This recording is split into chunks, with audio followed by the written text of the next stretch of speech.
एक काली और ठंडी रात, बारिश हो रही थी और हवा तेजी से चल रही थी। अरविंद अपने दोस्त विजय के साथ गांव के पुराने किले में घूमा करता था। लोगों का कहना था कि वह किला भूतिया था, लेकिन अरविंद को ऐसी बातों पर यकीन नहीं था। विजय ने कहा, क्या तुमने सुना है, इस किले में एक रानी की आत्मा भटकती है। अरविंद ने हंसते हुए जवाब दिया, ये सब कहानी है, कोई भूत नहीं होते, चल अंदर चलते हैं। दोनों ने किले के मुख्य दरवाजे को धकेला और अंदर चले गए। अंदर की हवा ठंडी और भारी, हर तरफ धूल और मकड़ी के जाले फैले हुए थे। किले के गलियारे में कदम रखते ही उन्हें अजीब सी आवाज सुनाई। वह आवाज ऐसी थी जैसे कोई औरत धीरे धीरे रो रही हो। विजय डरते हुए बोला, चल वापस चलते हैं, ये जगह सही नहीं लग रही। लेकिन अरविंद जिद्दी था, नहीं, कुछ भी नहीं है, ये बस हवा का शोर है। दोनों आगे बढ़ते गए।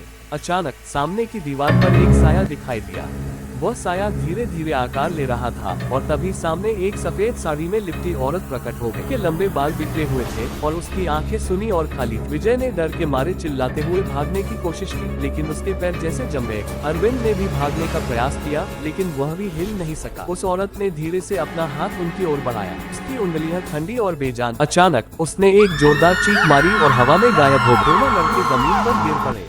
उन्हें लगा कि वे मरने वाले थे, लेकिन जैसे ही वह चीख थमी, उनके पैरों में जान आ गई। विजय ने कांपते हुए कहा, चल यहाँ से निकलते हैं। अरविंद ने भी सिर हिलाया और दोनों ने किले से बाहर की तरफ दौड़ लगा। बाहर पहुँचते ही उन्होंने पीछे मुड़कर देखा, लेकिन किला अब भी उतना ही शांत और भयानक खड़ा था, जैसे कुछ हुआ ही न हो। उस दिन के बाद दोनों ने कभी उस किले की ओर वापस देखने की भी हिम्मत नहीं की। और गाँव के लोग अब भी कहते हैं कि उस किले में रानी की आत्मा हर रात भटकती है, अपनी खोई हुई जिंदगी की तलाश में।